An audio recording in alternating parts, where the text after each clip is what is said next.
Hello everyone, I'm Brian Croy Dragon. We'll be beginning in a moment.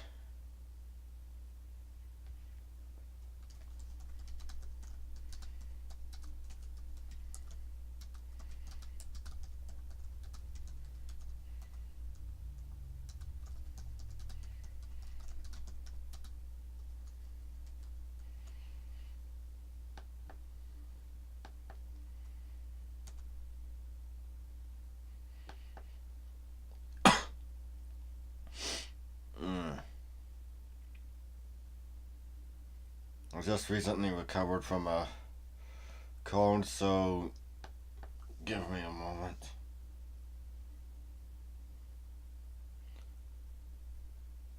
I won't exactly be as up to speed as I usually am.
We'll be getting started very soon.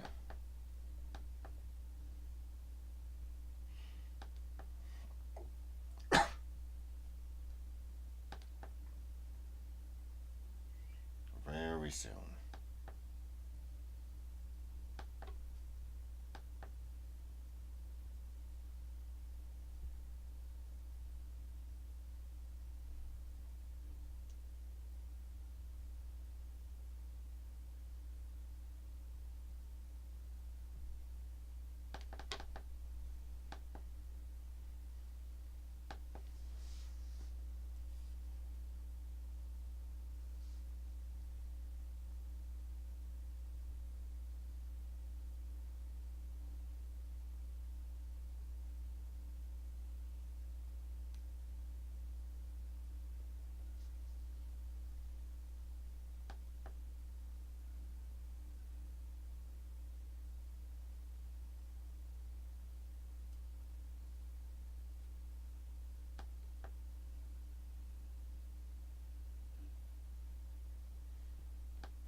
And yeah, let's get started now.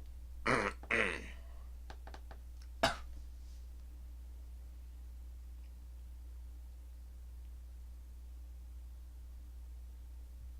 we are.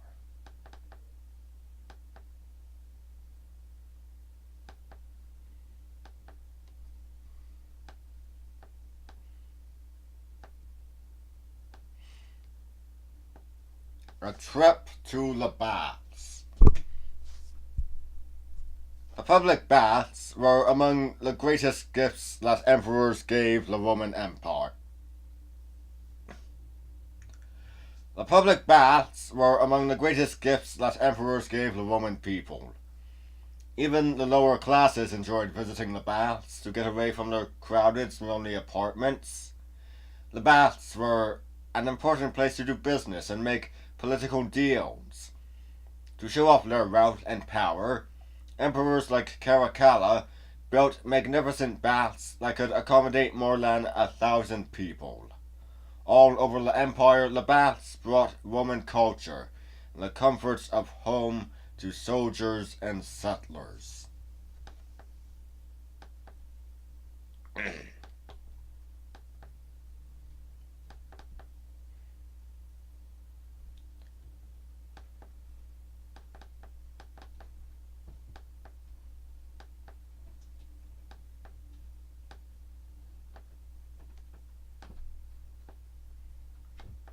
Private bath.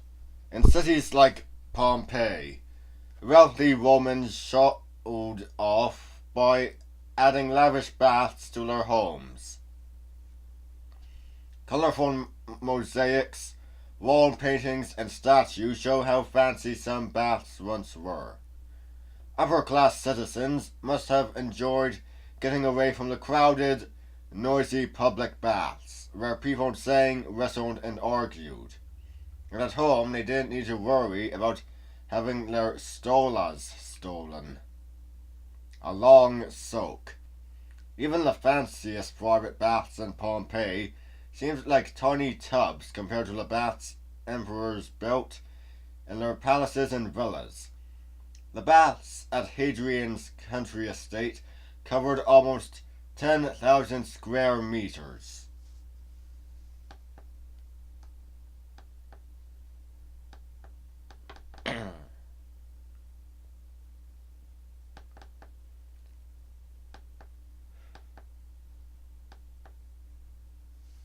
A day at the spa. Visiting the baths took hours. People started in the cozy tepidarium, then moved to the hot, steamy calidrium. Those with lots of aches and pains went to the hottest chamber, the laconium. Laconicum.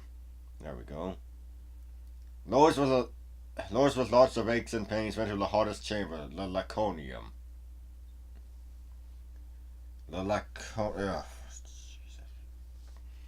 After working up a good sweat, it was time for a dip in the frigidarium, a cold swimming pool.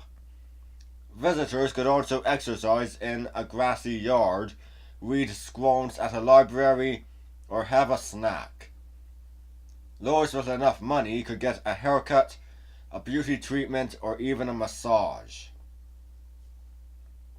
Hot feet. To keep the baths hot, the Romans used a hypocaust system. The baths were built on pillars, and hot air from a huge fire circulated beneath the floor. The floor got so hot that people had to wear sandals to protect their feet.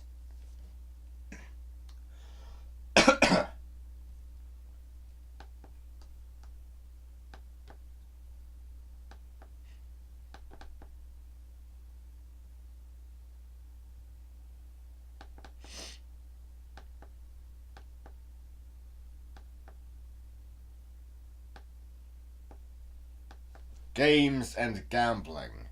Gambling was illegal in Rome except during the Saturnalia festival, but that didn't stop gamblers from crowding the baths. People tossed dice and played all kinds of board games.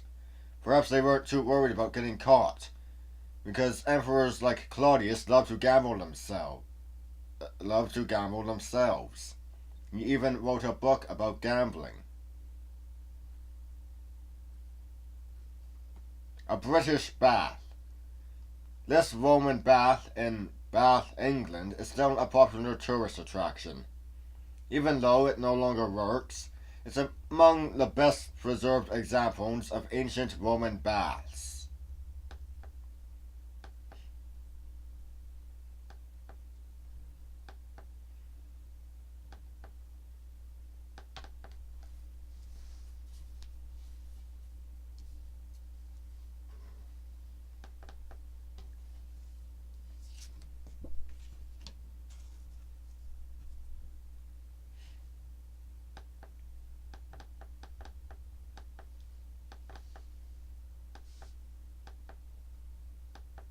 Well, that's something I can do.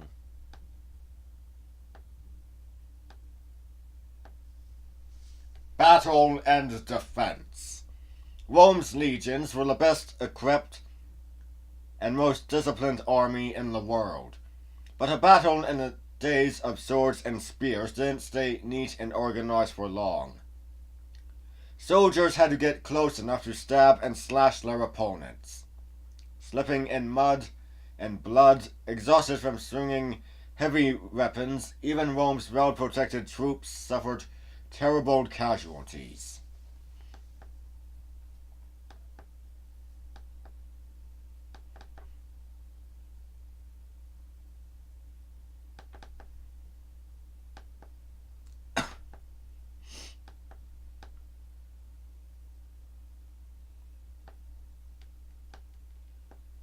Defending the empire.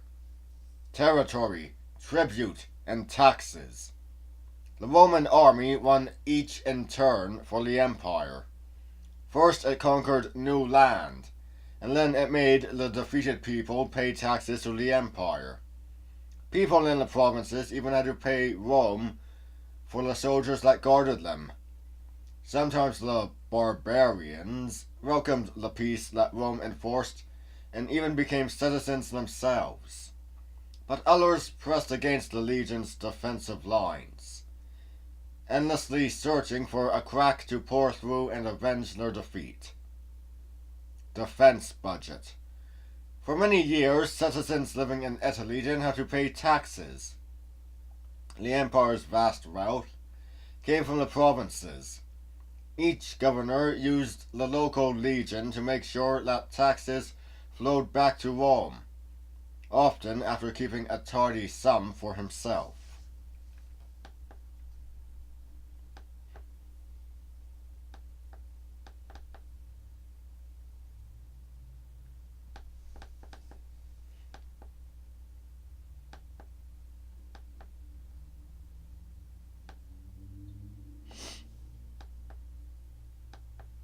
On the attack. Once it began, the end result of a Roman siege seemed certain. Fortified walls just delayed the inevitable, and gave those trapped inside a good place from which to watch Rome's machinery of death at work. First, the legions surrounded a city and cut off its supplies. After moving in catapults, portable towers, and siege engines, the legion's attack began with a relentless barrage of spears, rocks, and burning rags. Then legionnaires climbed their siege towers and rushed across ramps into the burning city. Heavy artillery. A massive catapult, like an onager, could fling heavy stones high over city walls. Smaller catapults, like this crossbow, shot flaming darts and spears.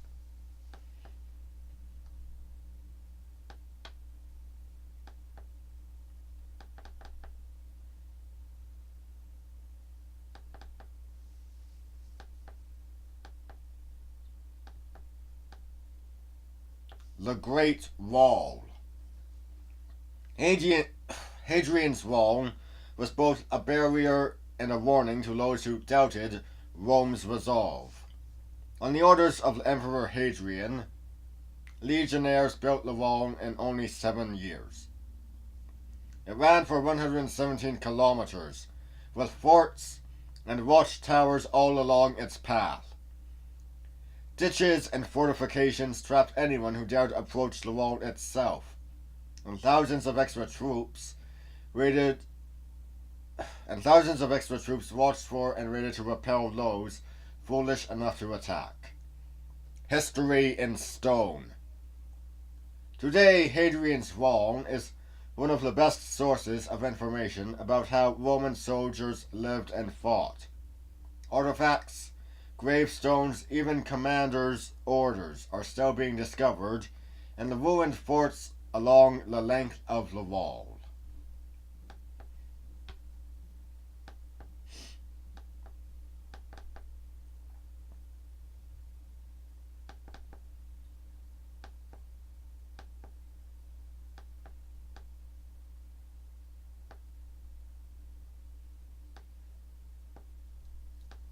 Battles abroad. Rome had had enough. For more than a century, Jews had refused to obey the emperor, denied the Roman gods, and continued with their own religious traditions. Jewish zealots had even captured a desert force called Masada and butchered its Roman garrison. In 70 AD, the Emperor Vespasian's son, Titus, conquered the province of Judea and took the city of Jerusalem and destroyed its holy temple. The Arch of Titus, still standing in Rome, celebrated his great victory. Martyrs of Masada. The 960 rebels at Masada held out for 3 years and resisted a long Roman siege. But in 73 AD, Roman troops prepared a final assault up a huge earthen ramp. The night before the final attack, the Jewish defenders agreed to commit suicide rather than be taken prisoner. Only 2 women and 5 children, hidden in rounds, survived.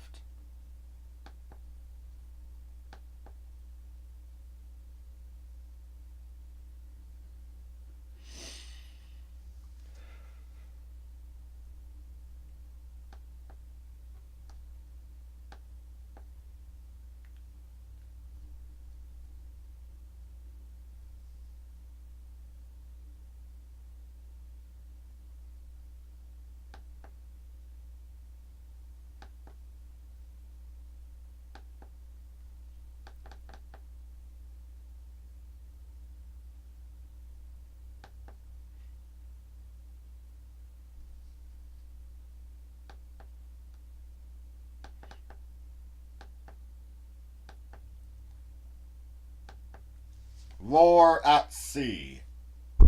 Rome created its navy out of desperation.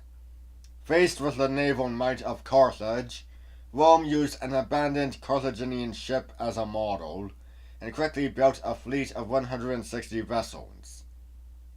But the Romans added a secret weapon to their ships, the corvus, or raven. This was a ramp that smashed down on an enemy ship so that a boarding party of soldiers could attack. Rome became and stayed a naval power in the Mediterranean, sweeping the sea of pirates and using its ships to keep vital supply lines open to Egypt and the East. Ramming speed. Like Greek triremes, Roman ships had rams for punching holes in enemy ships. Powered by 300 oarsmen, a Roman ship could reach speeds of about 19 kilometers per hour before it smashed into the enemy.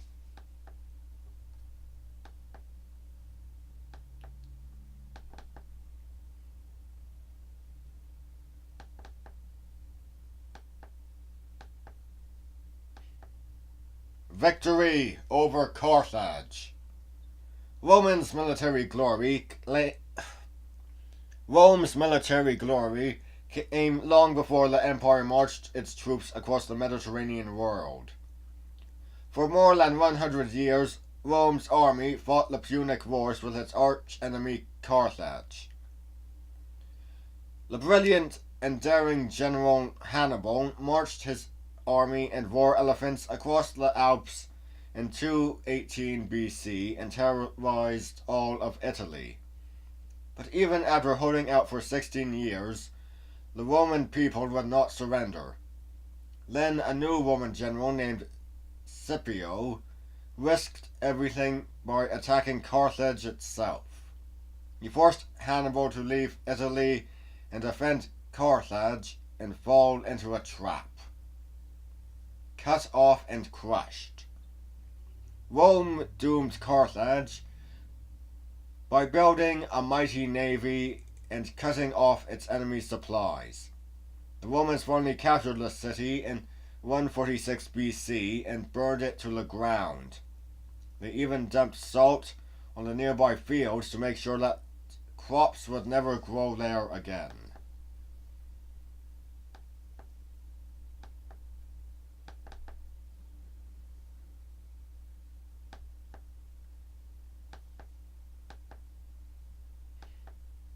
Prisoners of war. Many prisoners of war had to fight for their lives long after the battle was over. Sold into slavery, they were given the most dangerous jobs in the empire. Rowing Roman ships, mining imperial gold, and fighting to the death to entertain crowds in the arenas. A lucky few won their freedom, but many more perished, never having seen their families or homelands again. Leader on parade. Captured enemy generals and kings lived a little longer than common soldiers. They were often taken to Rome and paraded through arches like this one in a spectacle called a triumph.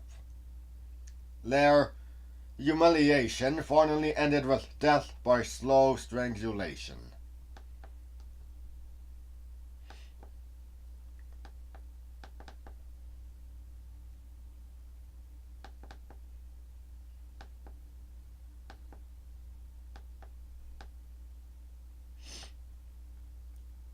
Slaves at sea.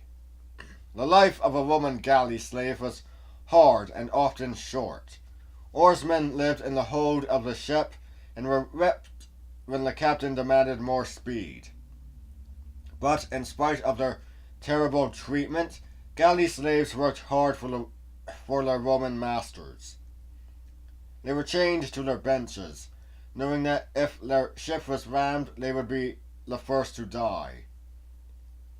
Click the play button to see Charlton Heston as a galley slave in a scene from the Hollywood epic Ben-Hur. Right, just in one moment.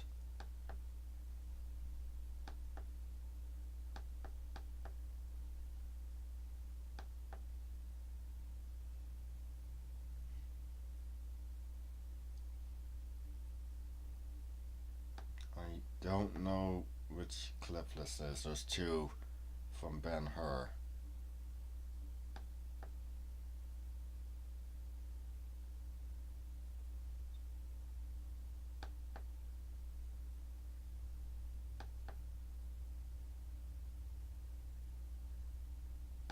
Yeah, this is it.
Okay, just gonna check my schedule to see how we're doing before I stop streaming.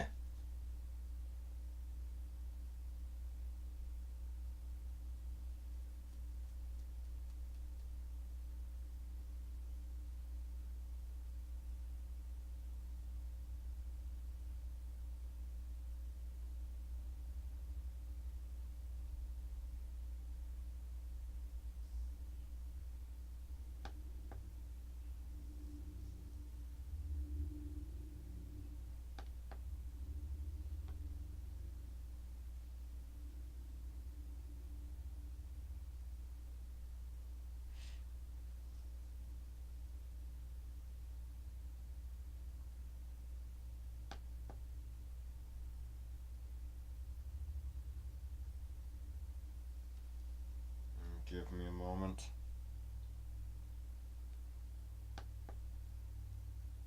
God's sake.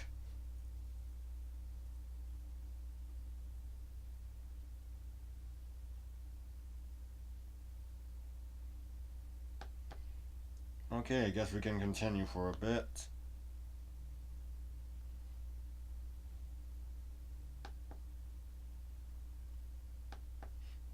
A bit more.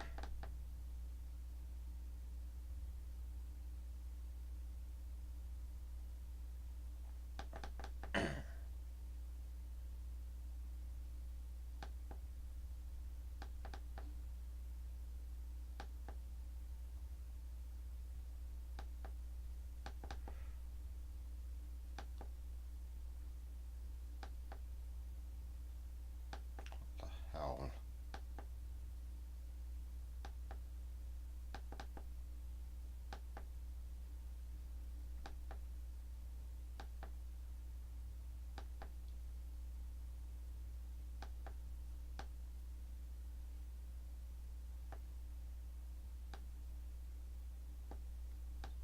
The Bloody Arena. For more than 500 years, one of the greatest stadiums in the ancient world welcomed throngs of Romans to watch their favourite games. But the competitions held in the Flavian Amphitheatre, today known as the Colosseum, weren't like the Olympic Games in Greece. The entertainment staged there were brutal, bloody contests, and everything about the Colosseum was designed to make the shows spectacular and amazing.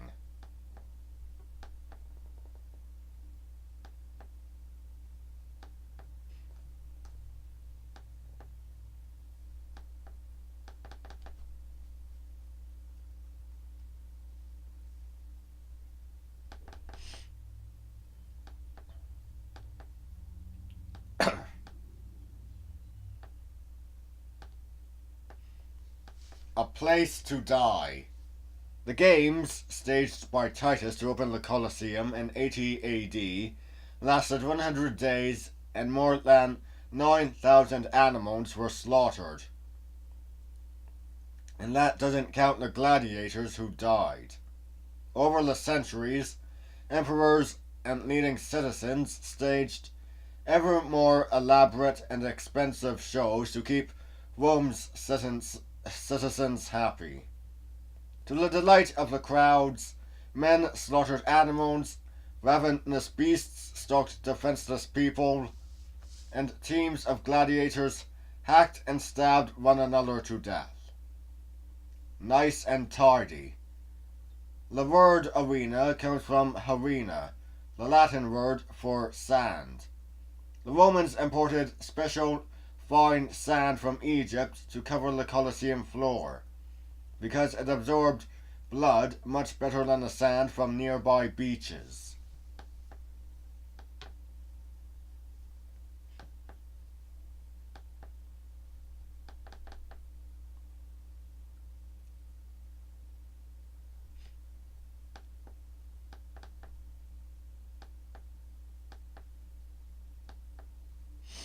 Mortal Kombat. 4 types of gladiators usually fought in the Colosseum.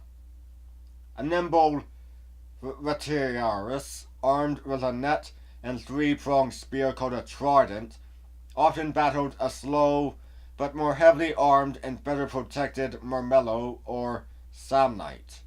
A Thracian carried a small round shield and a sword. Like a Retiaris, he depended on his speed and agility to stay alive.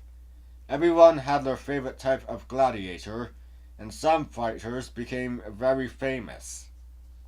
Fierce but futile. As shown in this mosaic, a gladiator's armor looked fierce, but it really offered little protection. Even if he had a helmet and a shield, a fighter's legs, chest, and abdomen were exposed to the slashing swords and thrusting spears of his opponent.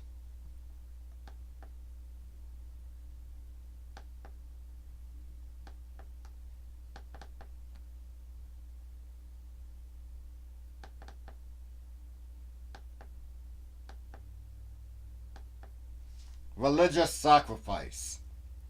Rites for important Romans. I just skipped an entire sentence. Most of an entire second sentence.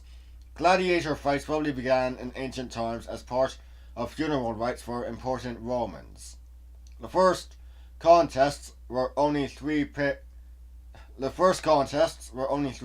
of gladiators fought, were held in Rome in 264 BC, but these small competitions later became spectacles. Even before the Colosseum was built, Julius Caesar honored a dead relative with fights between 320 pairs of gladiators. Trajan later staged battles between 5,000 pairs of gladiators and a whole army's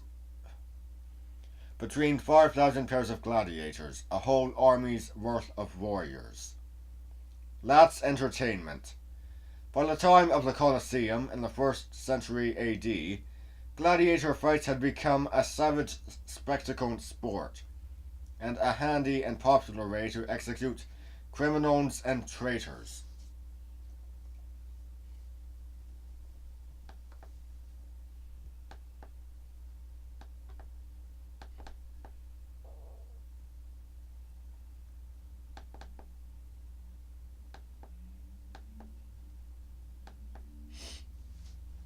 Killing Zoo. Gladiator and animal fights were the highlight of the great games in the Colosseum. When fights to the death between people got boring, animals were sent out to challenge the gladiators. Fights between men and animals were called ventions. It was tooth and claw against sword and shield, and the animals rarely won. Slaughterhouse. Animals were imported from all over the empire to put on shows for the crowds. Sometimes elephants with sharpened tusks fought one another. Lions and leopards were let loose against helpless human victims, and specially trained fighters mercilessly hunted down animals.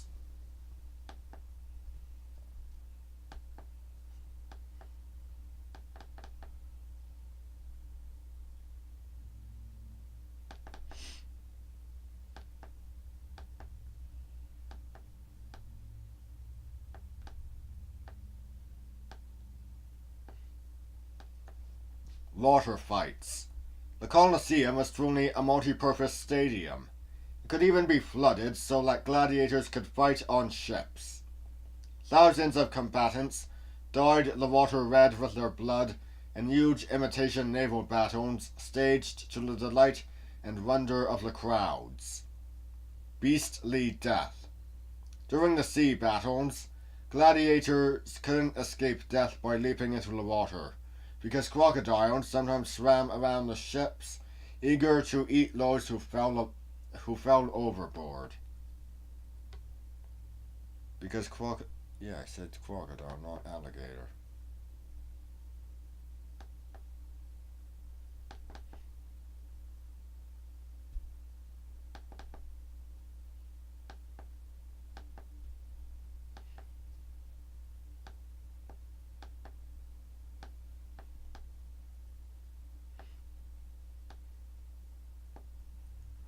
Screen gladiators.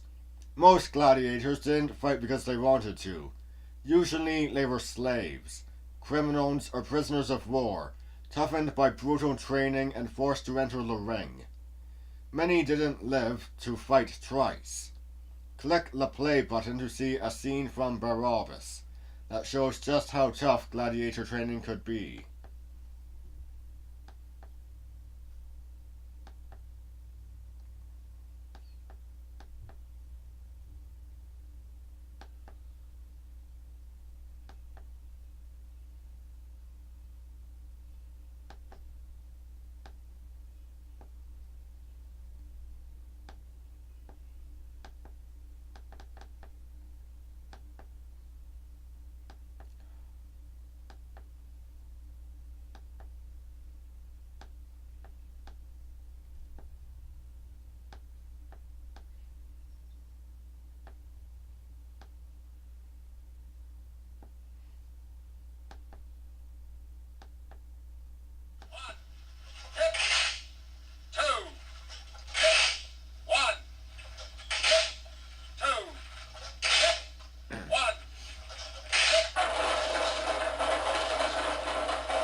It's an excellent movie. You should see it if you haven't.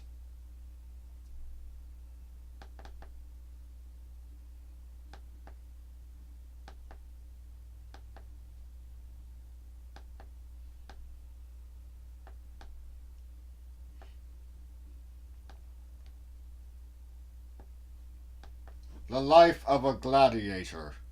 Most gladiators were prisoners of war, slaves or criminals forced to fight for their lives. But a few men volunteered to do battle, because gladiators who fought well often became heroes. Surviving the brutal training and fights against more experienced warriors wasn't easy. However, and many gladiators didn't make it past their first contest. Those who did lived in prison-like camps and could be bought and sold like racehorses by rich Romans who bet on their success. Reigning champion. Most emperors just watched the gladiator fights, but Commodus shocked Rome by joining in the battles. He bragged that he fought in more than 1,000 contests, which as emperor he always won.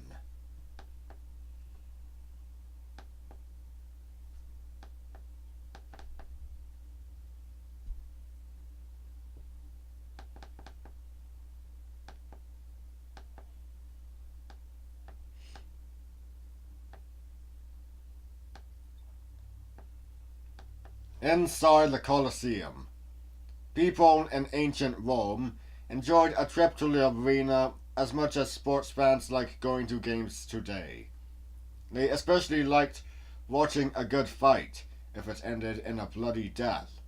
And the biggest and best fights took place in Rome's Colosseum. Click the play button to get a close-up look at the Colosseum in ancient times.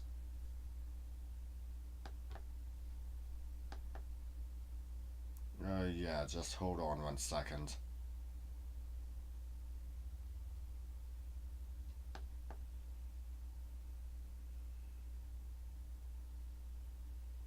I don't know which one.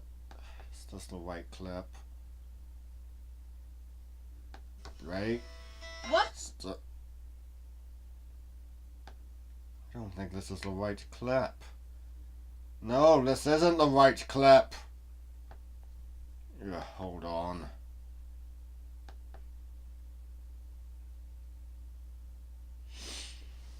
Yeah.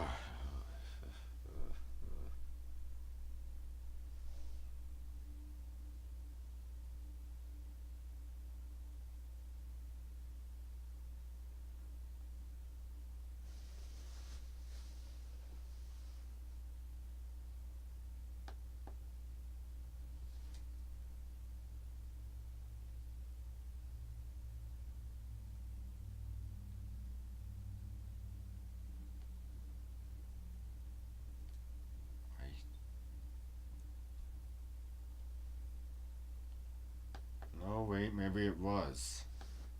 Is it? Pause. I don't know what I'm supposed to be looking for.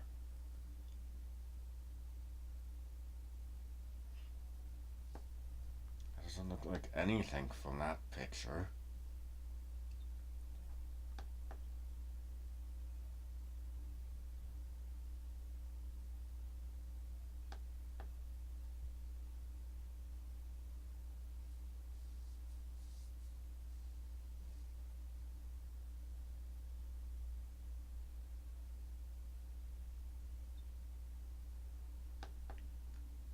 I don't think it's Pompeii. Could it be Rome today? Excavated. Stop. Let's take a look here.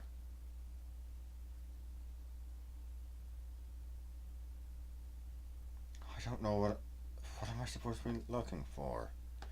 Which one am I looking for?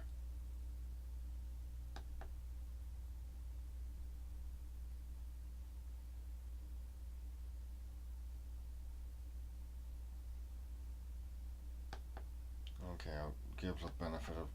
Wait, no, what am I saying? It's not Pompeii. That's nowhere near the Colosseum.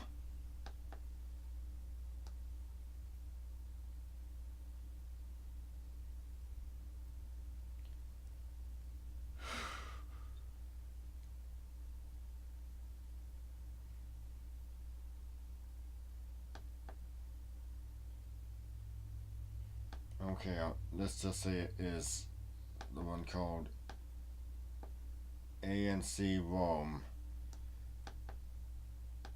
I don't know if this is the right one.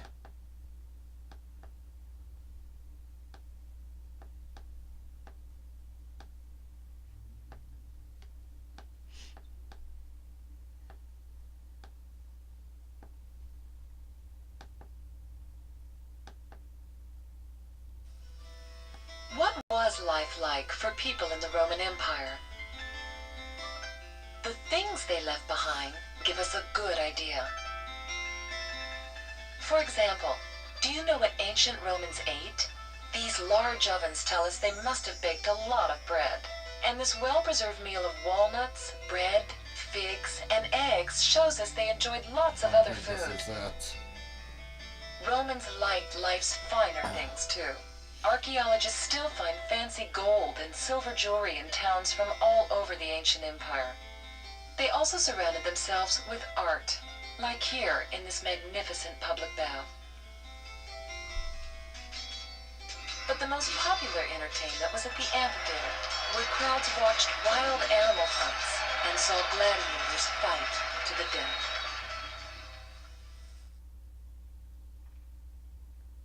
I don't know if that doesn't look like anything. It doesn't look like what we saw in the picture at all.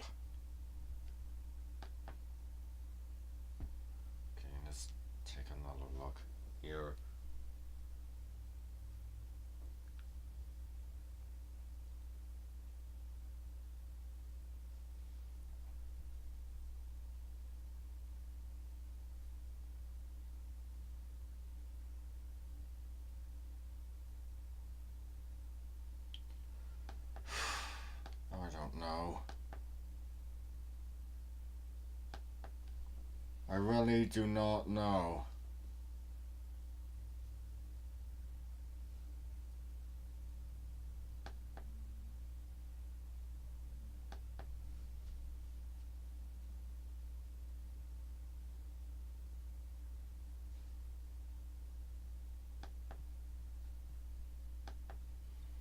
Yeah, let's just carry on.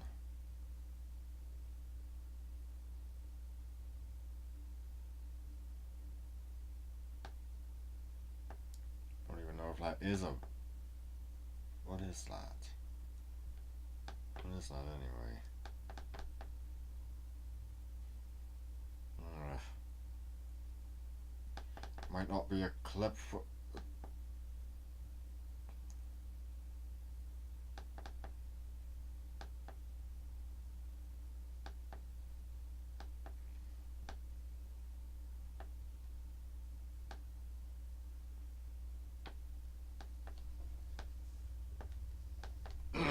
Death and burial. Death caught up with the Romans early, at least by today's standards. Things left in graves and other evidence tells us that many people died before reaching the age of 50. Many young women died in childbirth, and about 1/3 of all children died in infancy.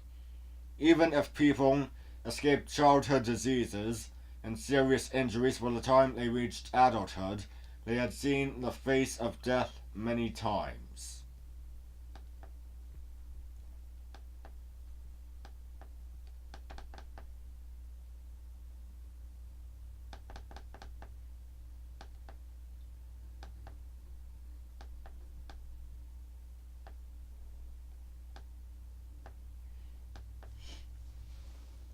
Victims of Vesuvius. More than 2,000 people in the city of Pompeii never had a funeral, but they were buried, and their graves lay undisturbed for almost 2,000 years. Caught huddling together to escape the ash and hot gas from Mount Vesuvius, they died in the houses and streets of the city, and were swiftly buried beneath tons of ash in just one day. Pompeii became a city of the dead. Frozen in time. Plaster casts made by archaeologists have preserved the appearance of many people who died in Pompeii. The casts sometimes show people caught fleeing the city in terror, trying to protect themselves and their families. Even pet dogs were trapped in the deadly ash.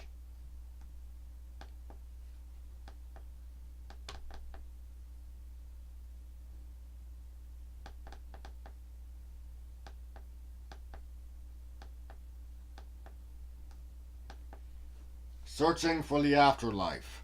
Like the legends of the ancient Greeks, Roman tradition said that a dead person's spirit had to cross the mysterious Black River Styx to get to the underworld.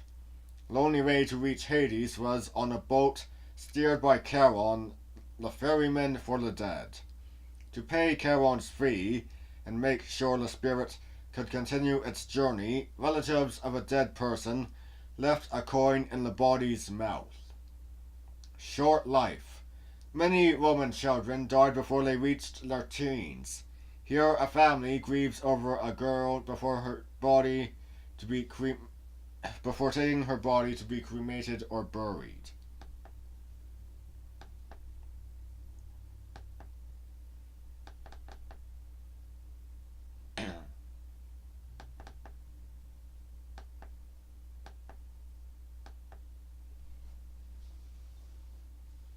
Funeral rites. The Romans didn't try to preserve the body of a dead person. In fact, they often burned the corpse, and stored the ashes in an urn. The funeral of an important person could be spectacular, however. After listening to speeches at the Forum, the family led a large procession. Professional mourners, accompanied by a loud band and people wearing wax masks of distinguished ancestors, carried the body to the cemetery. There it was either burned or buried in a magnificent tomb. Ashes to ashes. Romans burned a corpse on a pyre. The grieving family and friends often added clones and other things that a spirit might need in the afterlife. Then the fire was put out with wine and the ashes were placed in an urn.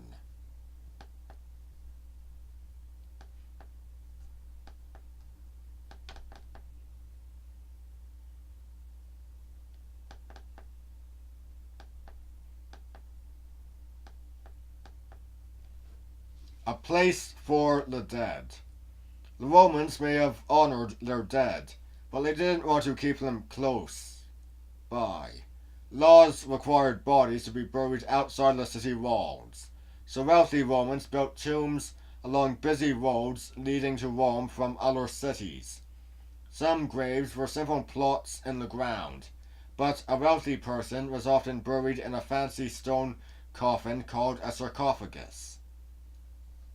Body in a bottle. The ashes of people who had been cremated were put in urns usually made of marble, stone, or glass. Families often stored urns together in a columbarium, a room or chamber with niches to hold the urns.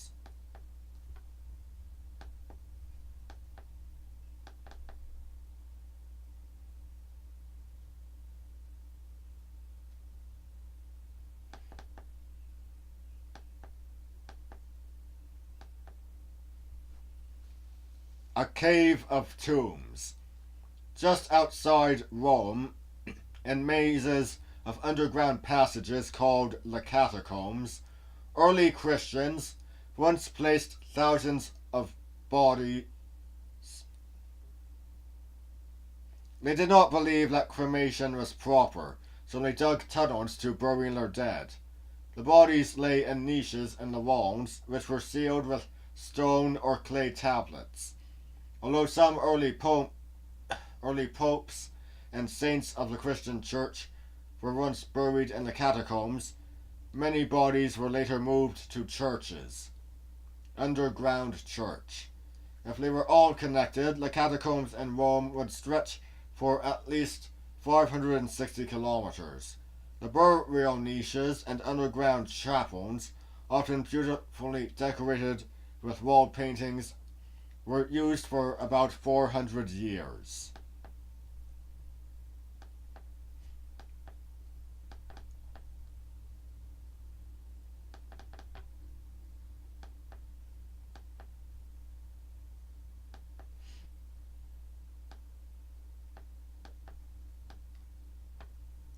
A noble death.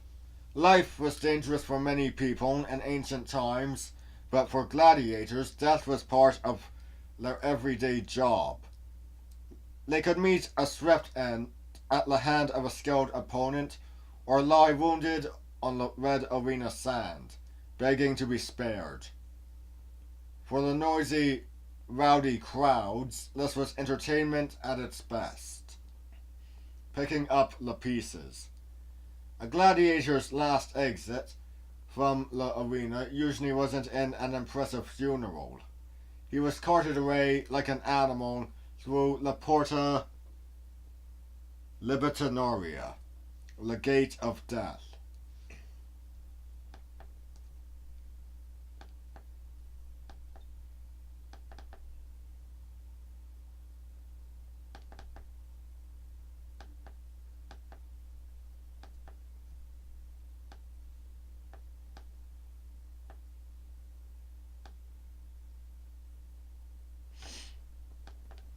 Peril in Pompeii. The eruption of Mount Vesuvius burned Pompeii and Herculaneum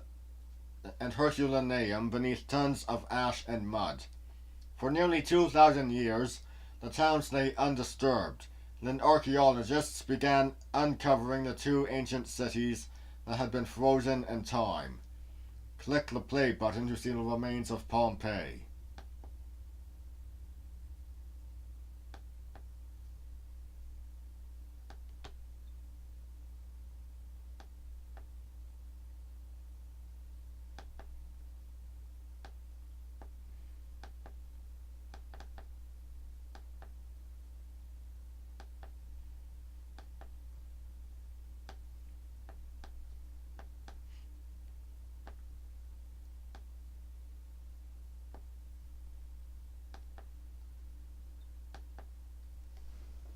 In Naples, Italy, people gather once a year to pray for a miracle.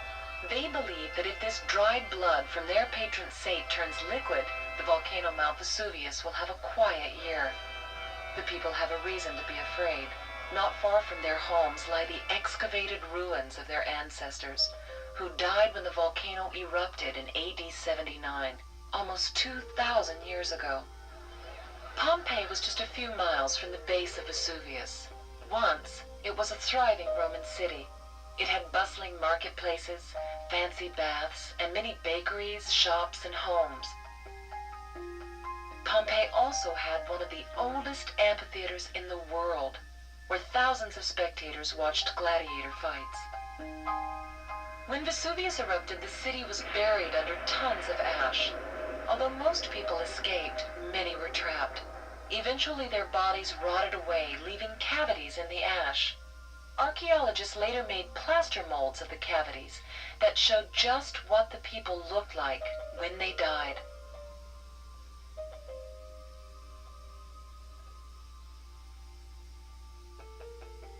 Just a few miles away, another city, Herculaneum, was also caught off guard by the eruption. At first, experts thought everyone in Herculaneum had escaped, but down by the beach they discovered chambers filled with skeletons.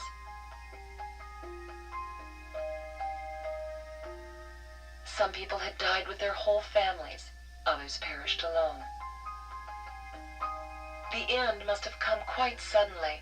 In one home, archaeologists uncovered a meal of bread, walnuts, figs, and eggs, perfectly preserved, as if still waiting for someone to pull up a chair and dig in. That is sad. It is very sad.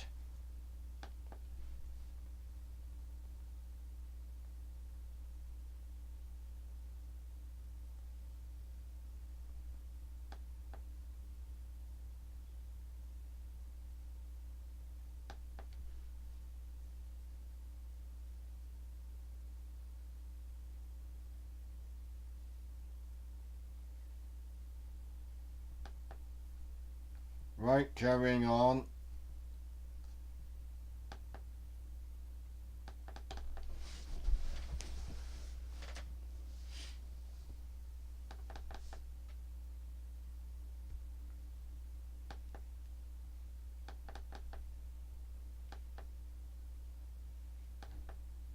No, I was not clicking on that.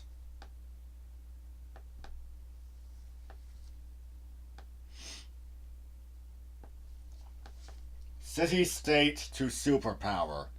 Rome fought its way up from a cluster of small villages in ancient times to a city-state that controlled Italy, and it finally became the magnificent capital of a vast empire. Under the leadership of great generals such as Julius Caesar, its disciplined troops conquered almost every rival. By the 1st century AD, Rome ruled the ancient kingdoms of Egypt, Africa, Syria, and Greece, and even the wild barbarian lands of Europe.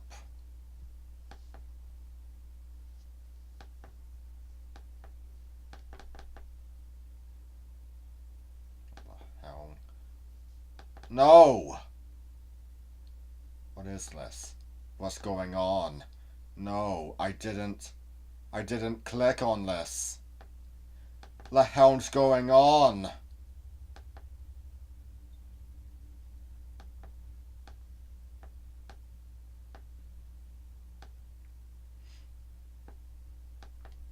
Tren founders.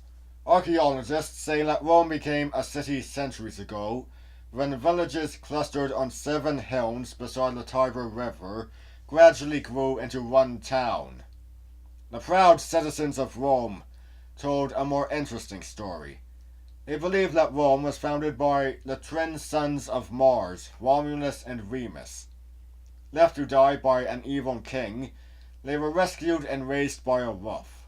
But when Remus later made fun of a sacred ceremony, Romulus killed him and, giving his name to the city, became the first king of Rome. Trojan legend. The Romans also believed that Aeneas, a prince who survived the Trojan War, had sailed to Italy after escaping from the burning city of Troy. In his poem La Aeneid, the Latin poet Virgil told how Aeneas became the founder of a new race of people, the Romans. I actually have a copy of that. It's very good.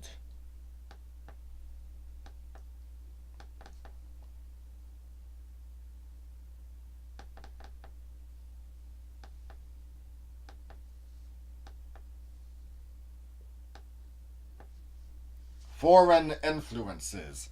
In ancient times, people from Greece, North Africa, Crete, and even farther east stopped off on their journeys across the Mediterranean, and some settled down where they had stopped. One such people, the Etruscans, created one of the earliest civilizations in Italy. They spoke a strange language, and even today scholars aren't sure where they came from. But they left behind a rich culture that influenced the new Roman Republic long after the last Etruscan king was overthrown in 509 BC. Lasting influence. Greeks settled in Sicily and along the Italian coastlines long before Rome became a great city. Romans adopted much of their own culture from the Greeks, including even the basic style of temples, like this monument built to honor Augustus and Livia.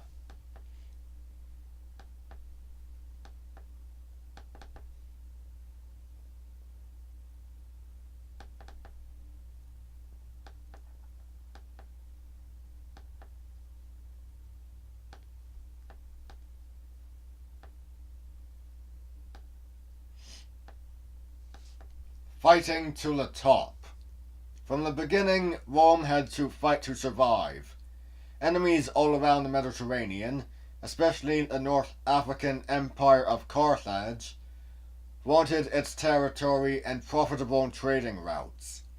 The Carthaginian general Hannibal launched a sneak attack on Rome with an army that he led through Spain and France and then over the Alps. But even his daring plans and mighty army couldn't break Rome's rule, and during the last of the Punic Wars, Rome finally destroyed Carthage in 146 BC. Pyrrhic victory. Another famous general named Pyrrhus helped the people of Tarentum in their war with Rome. He won two important battles in 280 BC and 279 BC, but he also lost many men and his best officers.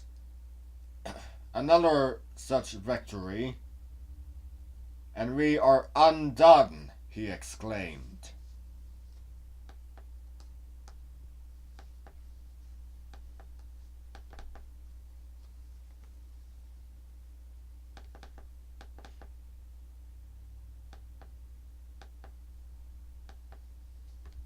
From republic to empire.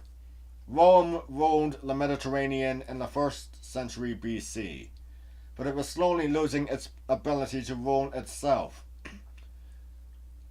Powerful generals, bickering senators, and corrupt governors tore the republic apart. By 49 BC, even the Senate could not stop Rome's most powerful general, Julius Caesar, from defiantly marching his enemy into Italy to restore order. The Senate granted him absolute power, and then, too late, realized its mistake. A group of senators murdered Caesar, hoping to win back control of the Republic, but instead they started a bitter civil war. Restoring order. A young man named Octavian rushed to Rome when he heard of Caesar's death. He planned to take Caesar's place as ruler of Rome and vowed revenge against Caesar's murderers. He was great nephew and adoptive son to Caesar, and he became Augustus.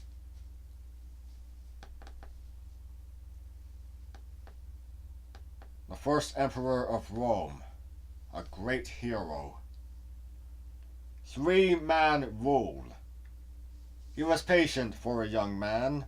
Octavian, the 19-year-old adopted son of Julius Caesar, had vowed revenge. He formed a triumvirate with 2 of Caesar's former aides, Mark Antony and Lepidus. Together, the 3 men hunted down and killed Caesar's assassins. Eventually, Lepidus retired, and Octavian and Mark Antony divided Rome's territories between them. Octavian took control of Rome's western province, while Antony ruled the eastern portion and lived in Egypt with Cleopatra. Their alliance soon broke apart, however. At the end of another civil war, Octavian defeated Antony in 31 BC and became the sole ruler of Rome. The Majestic. By 27 BC, Octavian had taken complete control of Rome, and half of Rome's territories had sworn allegiance to him. The Senate awarded him a new name, Augustus, which means majestic. The Republic had ended and Augustus became the first Roman emperor.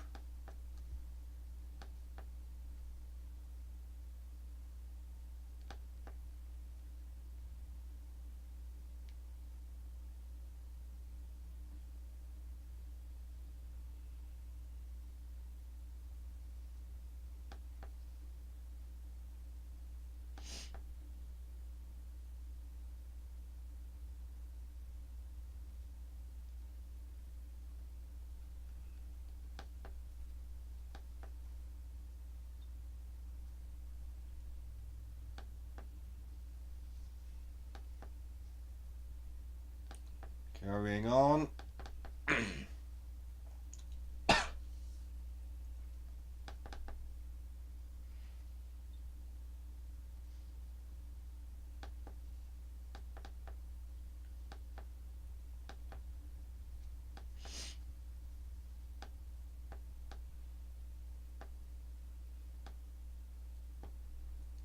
Roman cooking.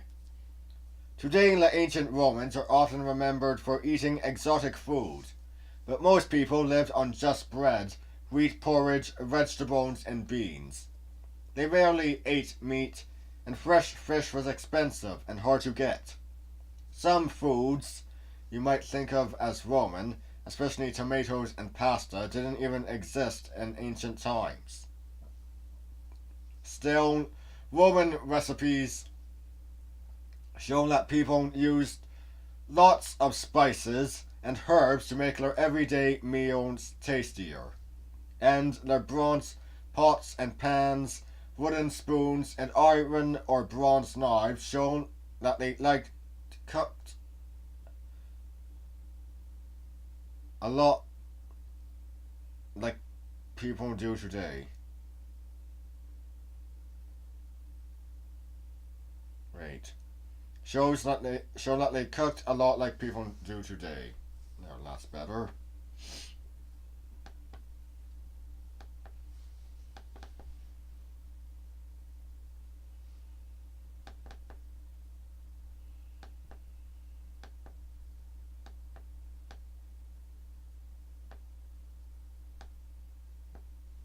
Cooking utensils. Most Roman families didn't have room for a separate kitchen.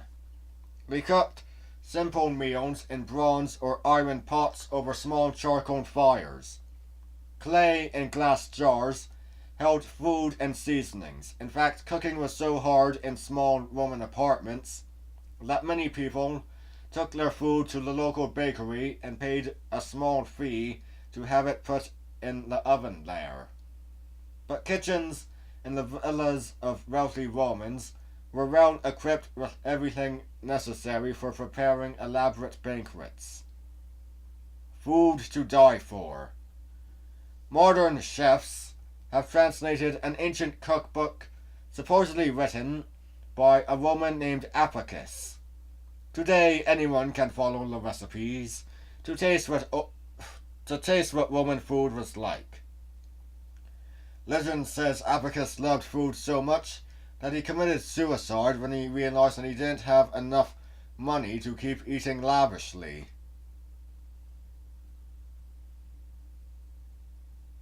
That's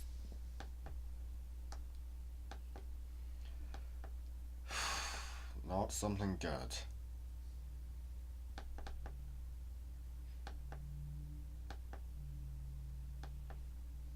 Basic bread.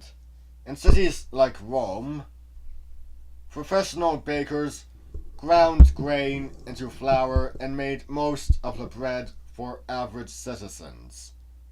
Grinding grain was such hard work that only slaves and poor citizens could find no other jobs toiled in the mills and bakeries. In wealthy households, women slaves had the daily chore of grinding grain and baking bread for their owners. Overbaked bread. This round loaf was found in Pompeii, nearly 2,000 years after it was covered by ash from the volcano Vesuvius. It still shows the marks made by the bakers who made it.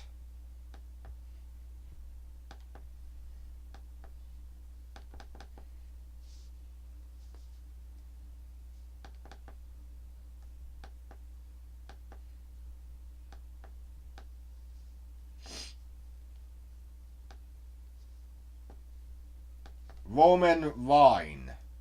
No Roman, rich or poor, ate a meal without wine. Like the Greeks, Romans always mixed wine with water before serving it. The writer, Pliny the Elder, said the Romans enjoyed more than 200 kinds of wine. Connoisseurs preferred wine 10 to 20 years old from the Greek islands, and certain Roman vineyards. Rich Roman hosts showed off at banquets by serving fine wines chilled with snow or ice, imported at great cost from the mountains. Good medicine. Romans often mixed honey with wine to make a before-dinner drink called monsum. They thought the sweet mixture helped digestion.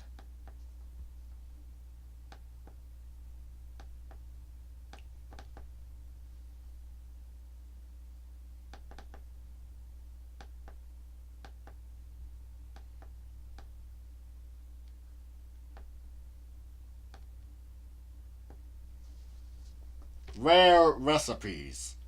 At fancy banquets, Roman cooks tried to disguise the food so that guests couldn't tell what it was made of.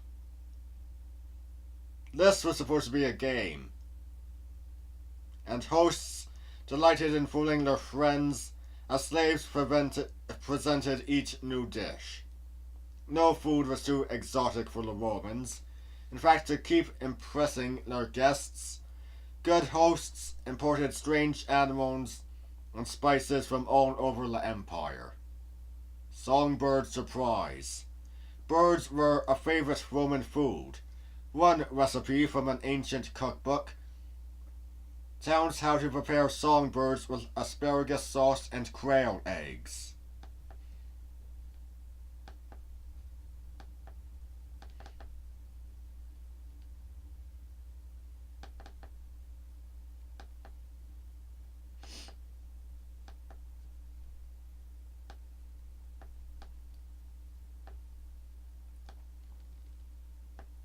Fish sauce.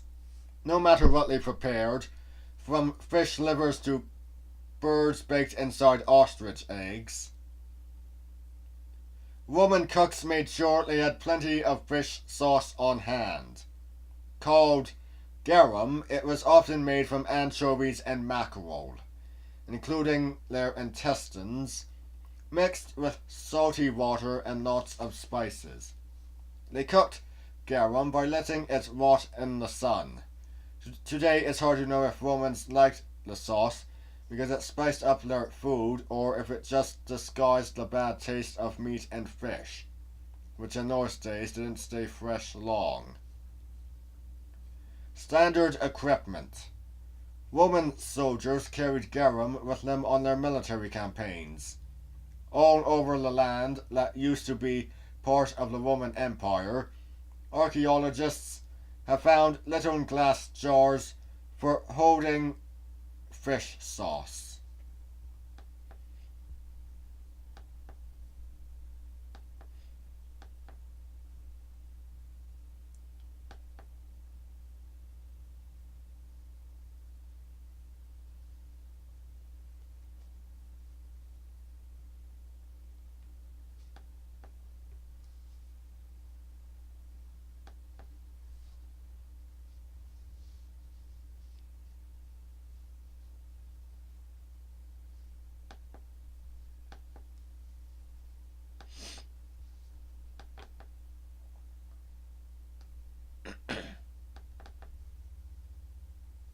I think I'll just do one more. One more section, then I'm calling it a day.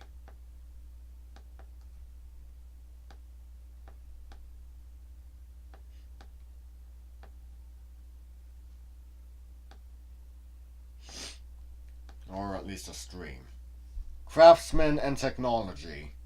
From the smallest household utensils to the grandest monuments, Roman artisans and engineers made everything with remarkable skill.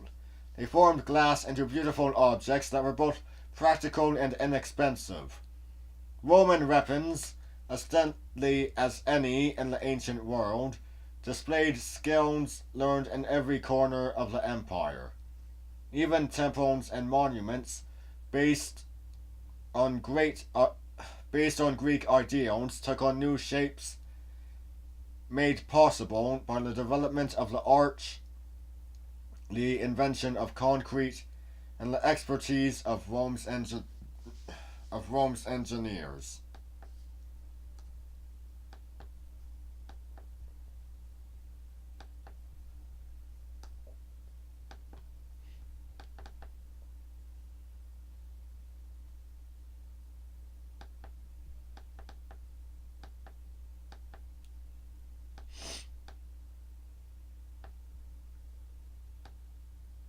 Household helpers. The practical Romans made much more than temples and palaces. Rome alone had several mills and bakeries to supply bread to the city's ever-growing population. Remains from Pompeii show a typical Roman bakery with round mills for grinding grain and a large brick oven for baking the bread. When archaeologists excavated the ruins of the bakery, they found more than 80 loaves inside the oven. A real grind. Mill workers had one of the worst jobs in Rome. A job given to donkeys if slaves were in short supply. At some bakeries, workers had to push millstones and keep fires going in the ovens.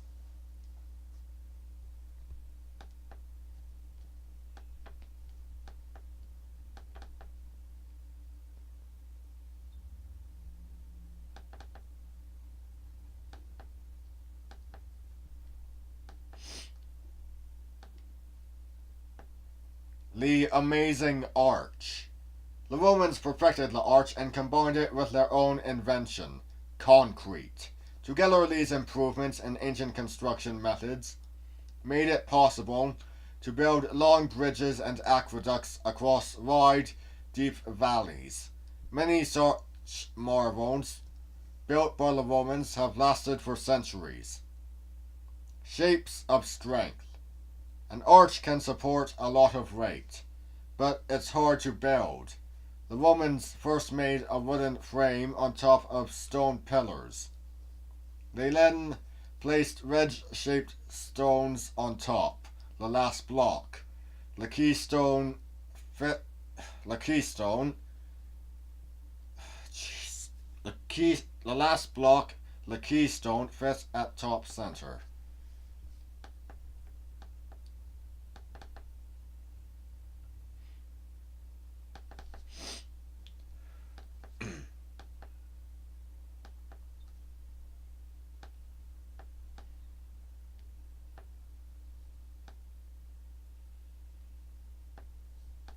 Roman plumbing. The Romans built one of the most advanced and extensive water systems in the ancient world. Aqueducts and pipes carried water across the countryside to public baths, fountains, and toilets in Rome and many other cities. A Roman official once boasted that the aqueducts were indispensable, unlike Egypt's idol pyramids and the useless works of the Greeks. In fact, Roman water systems weren't improved upon until the 1800s. Powerful pump. Romans even built pumps to push water. Pistons and valves inside lead pipes forced water up into holding tanks. The water then flowed into the homes and fountains of the wealthy.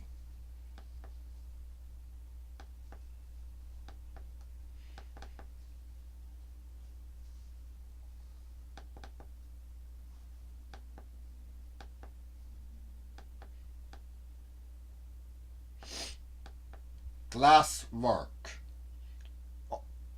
Once only the rich could afford glass, which artisans made slowly and carefully in molds. But then Romans learned how to blow glass into complex shapes. Suddenly, they could make bowls, vases, and jars quickly and cheaply. Glass soon became almost as common as pottery. Those skills and traditions are continued even today. The Italian city of Venice is still famous for its glasswork. Ancient housewares. Like everyone else in the ancient world, the Romans also used plates, jugs, spoons, and bowls made from metal and baked clay. Wooden items were probably common too, but they have long since rotted away.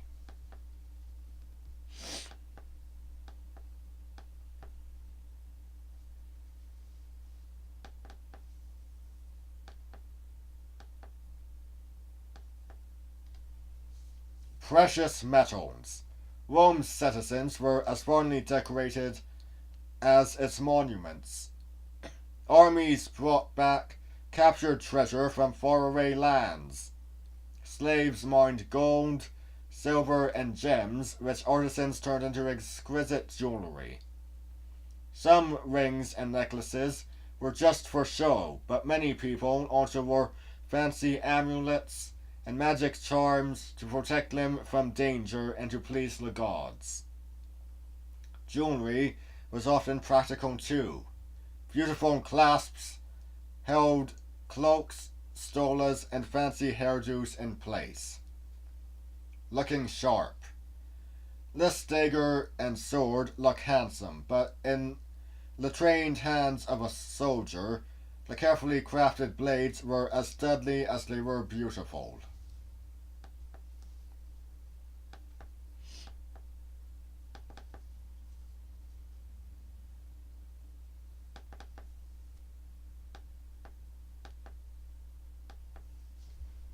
Memorable monuments. The Pantheon and the Colosseum couldn't have been built in ancient Greece or Egypt. Only strong arches and concrete made them possible. The dome of the Pantheon, one of the largest circular domes ever built, rises more than 43 meters.